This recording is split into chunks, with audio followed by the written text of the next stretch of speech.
Hello everyone, welcome to G Centric. और GATE 2023 में instrumentation branch में आईआईटी कानपुर ने एक बेहतरीन क्वेश्चन पूछा है और ये क्वेश्चन अच्छे अच्छे स्टूडेंट को हिला दिया था। ये क्वेश्चन अगर आप एग्जाम में करने बैठोगे तो दो ही रिजल्ट हो सकते थे। अगर आपने करेक्ट फॉर्म में कर लिया तो आप दो स्टेप में इसका आंसर लगा के आगे बढ़ जाओगे, और अगर आपने प्रॉपर सीक्वेंस फॉलो नहीं किया, प्रॉपर जो सीखा उसको इंप्लीमेंट नहीं किया और दूसरे तरीके पे गए, तो हो सकता है एक पॉसिबिलिटी दी हो सकती है कि आंसर आएगा, बट हो सकता है 15 से 20 मिनट लगा दो, और दूसरी पॉसिबिलिटी आप छोड़ दोगे 15-20 मिनट लगाने के बाद कि अब तो ये क्वेश्चन हो ही नहीं रहा है। सर ऐसा क्या है इस क्वेश्चन में, आप करके देखिएगा। देखिए करते हैं। In the circuit shown omega equal to 100 pi radian, R1 और R2 की वैल्यू आपकी बराबर है 2.2 ओम, इंडक्टेंस की वैल्यू आपको दे रखी है 7 milli henry, the capacitance C for which Y is purely real is, है ना। यहां से जब Y इन ये देख रहे हैं हम लोग, एडमिटेंस देख रहे हैं, जब इन दो पॉइंट्स से इधर के साइड में जब एडमिटेंस देख रहे हैं तो वो हमें प्योरली रियल मिलना चाहिए। अब प्योरली रियल मतलब क्या है कि भाई इमेजिनरी, यहां से जो भी कैलकुलेशन में इमेजिनरी आएगा वो जीरो होना चाहिए। तो एक जनरल प्रोसीजर होता है, जनरल एक माइंडसेट बोलता है कि क्या करें सर, हमने तो सीखा है कि यहां से इसका हम लोग सर R और L के गिवन है तो इसका y1 निकाल लेते हैं, इसका y2 निकाल लेते हैं, और y equivalent equal to y1 plus y2, है ना। इसको करेंगे हम लोग और इमेजनरी को इसको जमा लेंगे, फिर इमेजनरी पार्ट को अलग करके उसको जीरो के बराबर कर देंगे, शायद वहां से एक बात बन जाएगी और कैपेसिटेंस निकाल लोगे। तो हमारे जो रुस्तम और रंगीला थे, तो रुस्तम भाई साहब ने क्या किया, इसी मेथड को अप्लाई किया, क्योंकि वो थोड़ा सा प्रोसीजर में बिलीव करते हैं कि हाँ ठीक है, ऐसा किया ऐसा किया ऐसा किया ऐसा किया, और बड़ा लंबा चौड़ा कैलकुलेशन होगा और इस तरीके से आंसर लेके आएंगे, कैपेसिटेंस की वैल्यू लेके आएंगे। ठीक है, ये रुस्तम का मेथड था।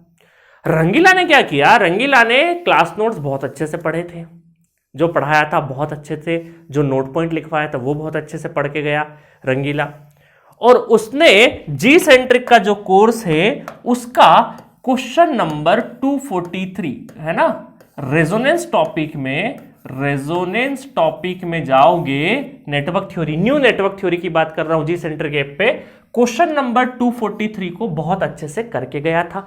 वहां पर संदीप सर ने एक नोट पॉइंट भी लिखवाया था, उस नोट पॉइंट का भी उसको ध्यान में था।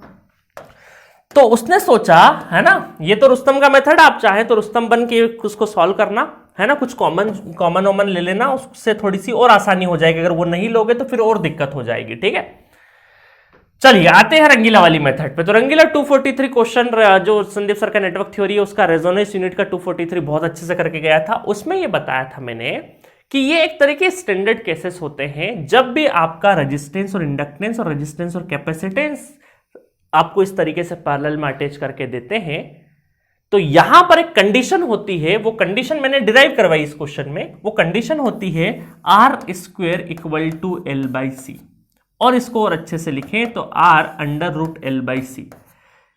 जब भी कभी एक रेजिस्टेंस एक इंडक्टेंस के पैरेलल में एक रेजिस्टेंस और कैपेसिटेंस का सेट लगा हुआ है और रेजिस्टेंस की वैल्यू बराबर है, उस टाइम पर यहां पर आपको क्या दिखेगा, यहां से जब आप देखेंगे तो आपको इमेजिनरी पार्ट जीरो मिलेगा, सिर्फ और सिर्फ रियल पार्ट दिखेगा, और वो रियल पार्ट और ये जो कंडीशन आएगी उससे R इक्वल टू √L/C, ये कंडीशन सेटिस्फाई करेगी for all frequency, doesn't matter कि यहां ओमेगा वगैरह क्या दे रखा है, फॉर ऑल फ्रीक्वेंसी ये कंडीशन सेटिस्फाई होगी। बस अगर ये पता होता तो आसानी से कर लेंगे, है ना। अब सारी चीजें पता है यहाँ पे, तो R कितना है, चलो इससे चलते हैं। रेजिस्टेंस की वैल्यू है 2.2 का स्क्वायर इक्वल टू इंडक्टेंस कितना है, इंडक्टेंस 7 × 10⁻³ और कैपेसिटेंस, सर क्या इतना सा ही था, बिल्कुल इतना सा ही था, 2.2 का whole square equal to 10⁻³ I think ये 1.44 आ जाएगा इसका, है ना, 1.44 ही आएगा, 1.44 या 1.43 ऐसा कुछ आएगा, है ना, 44 फेराड, है ना, 10⁻³ में ले लिया था इसको। तो ये है कैपेसिटेंस की वैल्यू। अब आप देखोगे कि अगर आप इस वाली मेथड से जाओगे तो बहुत लंबा प्रोसीजर हो जाएगा। ये क्वेश्चन या तो करोगे तो बहुत टाइम लगा दोगे, और वैसे तो बहुत सारे स्टूडेंट छोड़ देते, बीच कैलकुलेशन में छोड़ देंगे। तो आपको रेजोनेंस के क्वेश्चन में थोड़ा सा अलर्ट रहना है, क्योंकि रेजोनेंस के क्वेश्चन में क्या होगा कि आपको जो स्टैंडर्ड केसेस उनको ध्यान में रखना है, स्टैंडर्ड फॉर्मूले उनको ध्यान में रखना है। कुछ लेक्चर पहले हमने बैंडविड्थ और उसका क्वेश्चन किया था, देखो वहां पर भी आपको थोड़ा सा अलर्ट रहना था। तो रेजोनेंस के क्वेश्चंस को आप बहुत लंबे चौड़े तरीके से मत करना, क्योंकि 90% या 99% जो पेपर सेट करेगा, जो आईआईटी पेपर सेट करेगी, उसका इंटेंशन यही होगा कि वो क्विक तरीके से कैसे स्टूडेंट क्वेश्चन करेक्ट करे। तो कहीं ना कहीं रेजोनेंस के क्वेश्चन में जब भी लॉन्ग मेथड लग रहा है तो थोड़ा सा रुक जाना और थोड़ा सा ठंडे दिमाग सोचना कि कहीं कोई शॉर्टकट तो नहीं लग रहा है या कोई स्टैंडर्ड केस तो नहीं पूछ लिया है। ये होता है रेजोनेंस के केस में, ठीक है। तो बस ये जाके देखिएगा और ये पूरा नेटवर्क थ्योरी परचेस कर लेना, 399 में अवेलेबल है। 188 लेक्चर में 450 क्वेश्चन कराए हैं, क्रैश कोर्स में 150 क्वेश्चन कराए हैं, पीडीएफ नोट चैट बॉक्स के थ्रू आप अपना डाउट्स पूछ सकते हैं, 399 में अवेलेबल है। ये कोर्स 399 का वर्थ नहीं है, ये 3000 के वर्थ के बराबर है। बट क्या है कि हमने जी सेंट्रिक पे कुछ सब्जेक्ट सपोर्ट कैटेगरी में बनाए ताकि आप अपनी स्टार्टिंग की जो प्रिपरेशन है, प्रिपरेशन की जो स्टार्टिंग है, उस पर फाइनेंशियल बर्डन के बिना आप सीखें। जब कॉलेज में है तब सीखें आप, क्योंकि नेटवर्क थ्योरी अगर आपने बहुत अच्छे से सीख लिया तो आप बहुत बहुत बहुत सारे सब्जेक्ट बड़ी आसानी से सीख जाएंगे। और अगर ये नहीं सीखा तो बाकी सब्जेक्ट में कितनी मेहनत कर लो, हमेशा आपका वीक पॉइंट बना रहेगा वो सब्जेक्ट, ठीक है। तो मिलेंगे नेक्स्ट लेक्चर में नेक्स्ट वीडियो के साथ। Okay, thank you so much.